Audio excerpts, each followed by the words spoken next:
In a scathing commentary that has ignited widespread debate, journalist Dan Wootton has labeled broadcaster James O'Brien, football pundit Gary Lineker, and activist Dr. Shola Moshogbamimu as the worst people in the UK.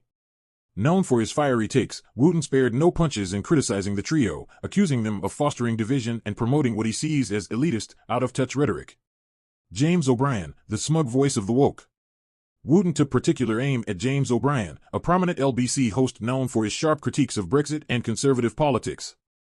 Wootton described O'Brien as a sanctimonious mouthpiece who alienates listeners by belittling opposing viewpoints. O'Brien represents everything wrong with the so-called woke agenda, Wootton argued. He pretends to champion ordinary people but spends most of his time mocking them. Supporters of O'Brien have dismissed Wootton's remarks as baseless, praising the broadcaster for holding politicians accountable and speaking truth to power. Gary Lineker, the pundit turned activist. Gary Lineker, former footballer and BBC presenter, also faced Wootton's ire.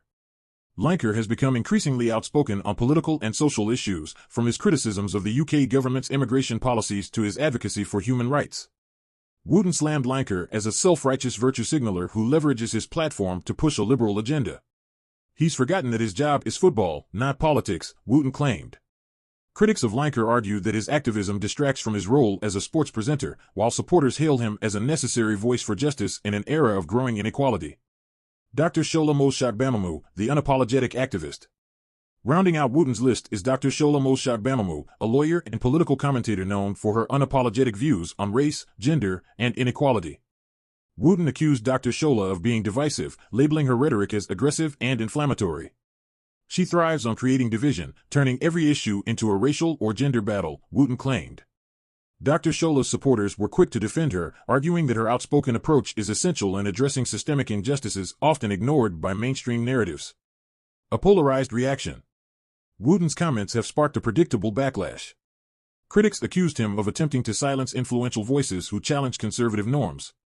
This is nothing more than an attack on people who dare to hold the powerful accountable, one social media user commented.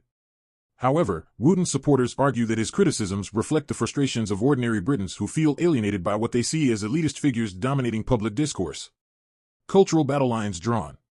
The naming of O'Brien, Lineker, and Dr. Shola as the worst people in the UK underscores the growing cultural divide in Britain.